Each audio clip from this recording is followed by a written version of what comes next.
Hello, magandang araw, si Marlon. So, nandito tayo sa Urban Deca Homes Ortigas. Yan.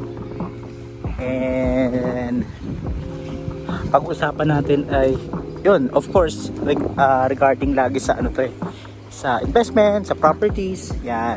Yan yung mostly na topic natin. So, kung nandito kayo sa channel ko or nakakapanood kayo ng video ko, yan ang mostly na pinag-uusapan natin. Now, pag-uusapan naman natin ngayon yung pagkakaroon ng kondo. Siyempre, pag may kondo ka, may mga benefits din na makuha yan. Maraming benefits yan actually. And yun, since na nandito tayo sa Urban Deca Homes Ortigas, kung tatanungin mo yung bias ko, nandito talaga yung bias ko. Siyempre, ito yung binibenta natin and alam natin yung pasikot-sikot dito. Alam natin yung mga kagandahan ng pagkakaroon ng kondo dito sa Urban Deca Homes Ortigas. And kung bago ka lang dito sa channel ko, so please subscribe na, diba? Or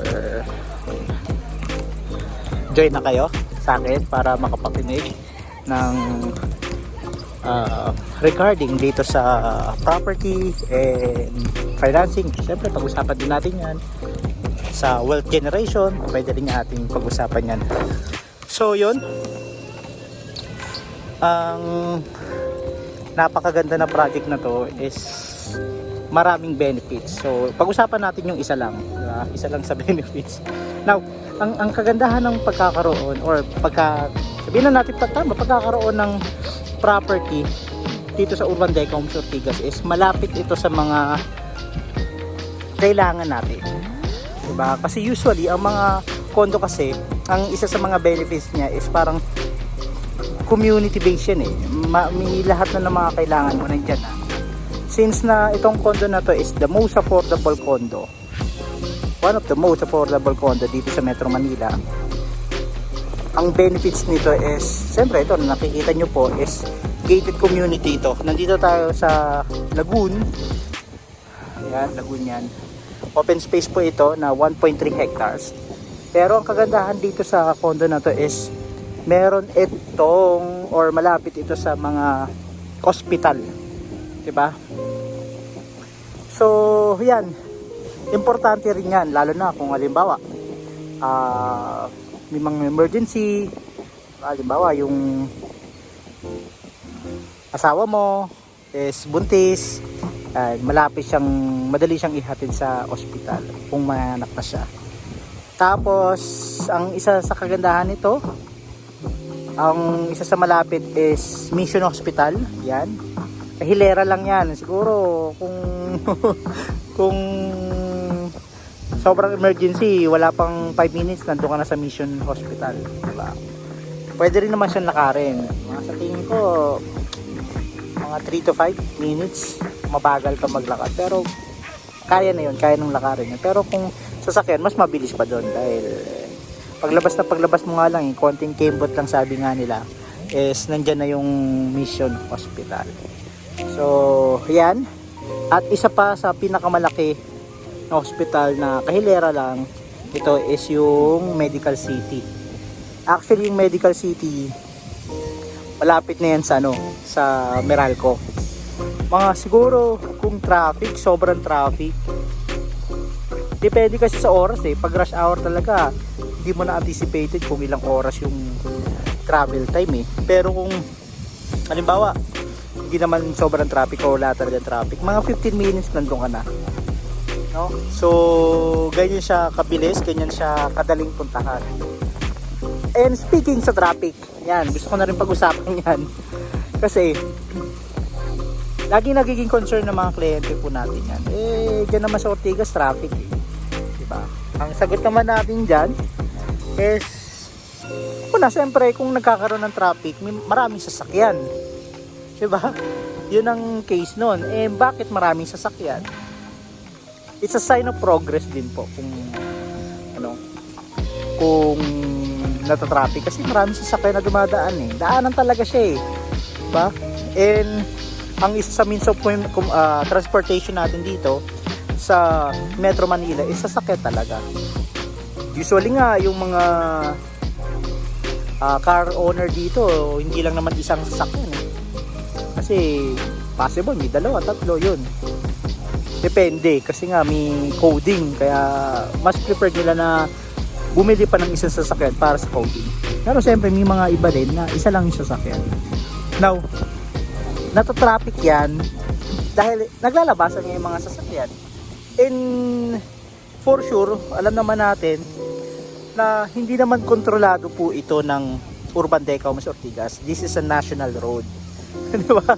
Gobyerno po ang may kinalaman dyan. So kung gobyerno may kinalaman dyan, wala po magagawa ang Urban Deca dyan.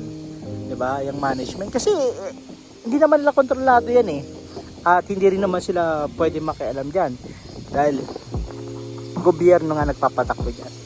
So on the best way is ano na lang, kumaga ayun na lang talaga. Ayun na lang talaga. Kumaga sa atin, sa kalagayan natin, yes, wala na talagang magagawa yung Urban Deca dyan. Di ba? Kasi ano na yan eh, labas na yan eh. Mismong mga ano nga eh, may katungkulan sa pamahalaan natin eh, sinusolusyonan pa yung traffic na yan. Okay? Ang kagandahan naman, kung halimbawa, itong honest to goodness natin dyan. Halimbawa, taga Antipolo ka, tapos ang trabaho mo is dito sa Ortigas o sa BGC. Kasi pag nasa Antipolo ka, total tatrapiking ka talaga eh. Diba? Pababa pa lang, sobrang traffic na nun. Now, kung Antipolo ka, tapos makakakuha ka ng property mo dito lang sa Urban Deca Homes Ortigas, yung travel time natin is mapapababa. Okay, since na mapapababa yung travel time na ginagawa natin, mas makakatipid ka sa oras, and ang oras naman kasi ay isa sa mahalagang elemento yan ng buhay natin. So yung oras pag nawala, hindi na may babalik yun na yun talaga. So kung kaya natin mabawasan yun sa pamamagitan ng paglapit dun sa hanap buhay natin, mas maganda. Diba? So, yun lang. And mabalik tayo dito sa mga emergency katulad ng ospital, yan. And meron din malapit dito na Mercury Drug. Kaya natin hina-highlights to is just to show na well-developed na tong Urban Deca Homes Ortigas. Hindi man siya mismo dito sa compound ng Urban Deca Homes Ortigas. Malapit lang siya, within the vicinity lang siya. Diba? Mapupuntahan at mapupuntahan. And di ko alam, ewan ko lang ha, baka may alam kayo na condo na merong sariling hospital. Hindi ko alam kung ano. Pero may mga ganoon siguro. Pero sa atin, malalapit yung hospital. Ayun lang yung masasabi natin.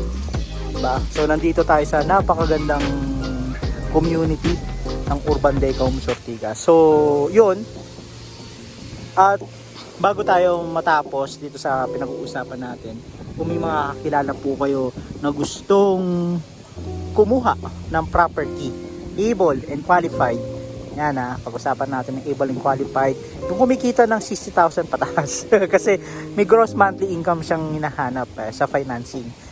Kung may cash naman silang pambayad, mas maganda. Pero yung makakilala, kamag-anak, tita, tito, kapatid, mga kaibigan, may kakilala ka, sabihan nyo lang po ako, you are entitled to have a referral bonus which is 20,000. Yan. So paano natin makukuha ang 20,000? Once na maging successful at may release po yung commission, kasi commission based po tayo, is makukuha nyo po yung referral po ninyo. So yun po yung kagandahan sa ginagawa natin. We offer a possibility na kikita at kikita kayo. Pero kung gusto nyo ng mas malaki na kitaan, yan, edi pag-usapan natin na maging ahente po kayo. Yan ang kagandahan dito sa ginagawa natin, no? So pwede po kayo magbenta para magdagdag income po sa existing na hanap buhay po ninyo. Pero kung gusto niyo mag full time, mas maganda po siya. So yun lang ang kagandahan. Ito kagandahan sa condo is yung mga kailangan ng tao is within the community na. Yun talaga ang highlights ng mga condo.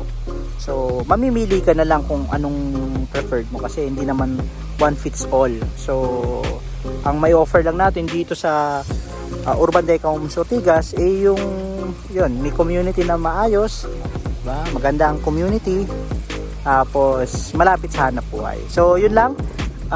Kung may mga question po kayo, let me know. Chat lang, PM lang. And by the way, ako si Marlon. And ang masasabi ko is stay safe and bye. Peace yo.